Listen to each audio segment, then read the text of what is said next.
Mumbai airport पर। दरअसल दोस्तों, सांसद बनने के बाद चंद्रशेखर आजाद पहली बार मुंबई पहुंचे।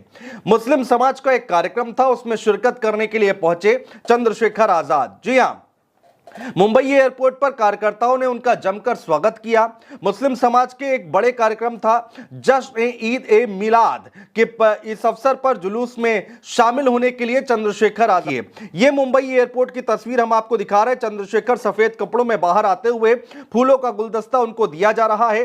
सिक्योरिटी गार्ड जो हैं वो यहां पर उनको घेरे हुए हैं और किसी को आगे नहीं आने दे रहे। और देखिए कितना एक और फूल का गुलदस्ता दिया जा रहा है। भीड़ कितनी ज्यादा है वो हम आपको दिखा रहे हैं। यह भव्य स्वागत हो रहा है चंद्रशेखर आजाद का मुंबई एयरपोर्ट पर। मुंबई एयरपोर्ट पर पहुंचने के बाद वहां पर लोग जो हैं वो सेल्फी लेते हुए दिखाई दे रहे हैं। भीड़ जो है वो सेल्फी लेती हुई दिखाई दे रही है। खासकर युवा वर्ग जो है वो बहुत ज्यादा प्रभावित है चंद्रशेखर आजाद से और इसीलिए यहां पर सेल्फी भी ली जा रही है। लोग जो है वो गुलदस्ते पे गुलदस्ता दे रहे हैं चंद्रशेखर आजाद को और अच्छी खासी भीड़ देखने को मिल रही है। भव्य स्वागत किया गया मुंबई एयरपोर्ट पर।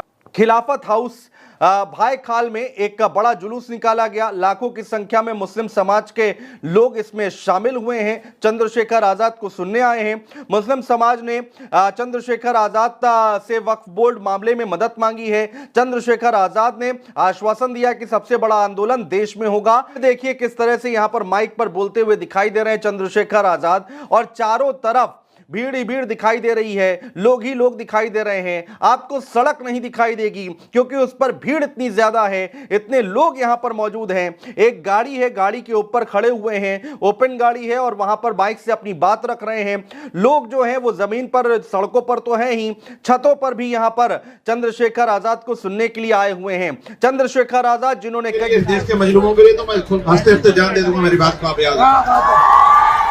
मेरा नाम चंद्रशेखर आजाद है, मेरी बात को आप याद रखना। मैंने पहले ही दिन आप पता करवा लेना, घुटने टिकवाए थे सरकार से। हमारे साथियों ने हमारा साथ नहीं दिया, वरना इसी बिल को बता दे कैसे जो है ये बिल गिरता। अभी भी मैं आपसे कह रहा हूँ कि आप देखना जितना बड़ा है विरोध आप लोग नहीं कर पाओगे, उससे बड़ा विरोध हम लोग करके दिखाएंगे। मेरी बात को आप याद। जब मुझे यहाँ से सरफराज भाई ने न्योता भेजा था, मैं तभी समझ गया था कि एक और जिम्मेदारी आन पड़ी है मेरे ऊपर। और आपको लगता है चंद्रशेखर जिम्मेदारी से भाग सकता है? वो गोली नहीं बनी जो अभी सीने को चीर दे, याद रखना मेरी बात। मैंने उस दिन भी कहा था जब जामिया की बच्चों को घुस के मारा गया था पुलिस द्वारा और मैं वहां था बाहर हेडक्वार्टर, मैंने उस दिन भी कहा था कि उन पे गोली तब चलेगी जब मैं नहीं रहूंगा। मैं फिर आज आपसे कह रहा हूं कि इतनी जबरदस्त विरोध होगा कि सरकार की आंखें खुल जाएंगी। मेरी बात को आप याद रखना। सड़कों पे आएंगे हम लोग पूरे जोर शोर से अपने लोगों को बचाने के लिए और उनके हक अधिकार को बचाने के लिए और इस गुंडागर्दी की सरकार से निजात पाने के लिए हम लोग लड़ेंगे। आप अपने आप को अकेले मत समझना मेरे भाई।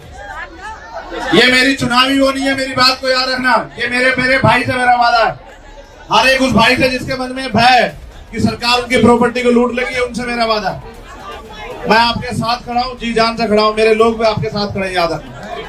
बस मगर शुक्रिया अदा करके पराया मत करना, ये काम मत करना। और मुस्लिम समाज का ये जुलूस था जिसमें वो शामिल हुए हैं। ये भीड़ जो आई है वो मुस्लिम समाज की आई हुई है और उसमें शामिल हुए चंद्रशेखर आजाद और यहाँ पर भीड़ में ही गाड़ी पर खड़े होकर माइक से अपनी बात रखते हुए, भाषण देते हुए और कहा कि आंदोलन होगा तो हम आपके साथ में हैं, भीम आर्मी आपके साथ में है। दरअसल दोस्तों, चंद्रशेखर देश में, उत्तर प्रदेश में मुस्लिम और दलित समीकरण को आगे बढ़ते हुए दिखाई दे रहे हैं।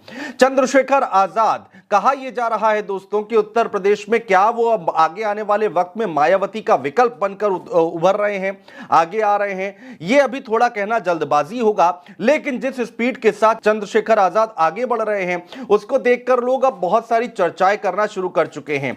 बहुत सारे कयास चंद्रशेखर आजाद, इसमें कोई दो राय नहीं है। लेकिन बहुत कुछ निर्भर करता है कि आखिर जो मायावती का वोट बैंक है, कोर वोटर है, दलित वोट बैंक और मुस्लिम वोट बैंक जो है वो किधर जाता है। क्योंकि सामने लड़ाई बड़ी है, भारतीय जनता पार्टी है, सामने समाजवादी पार्टी है, कांग्रेस पार्टी उत्तर प्रदेश में जिंदा होती दिखाई दे रही है लोकसभा चुनाव के बाद। तो लड़ाई बड़ी है और सबसे बड़ी बात, सबसे बड़ा यहां पर अगर कोई चुनौती बनकर उभरेगा चंद्रशेखर के सामने तो वो है बीएसपी यानी कि मायावती की पार्टी। देखना बहुत दिलचस्प होगा कि जो समर्थन, जो भीड़ अभी देखने को मिल रही है, क्या चंद्रशेखर इसको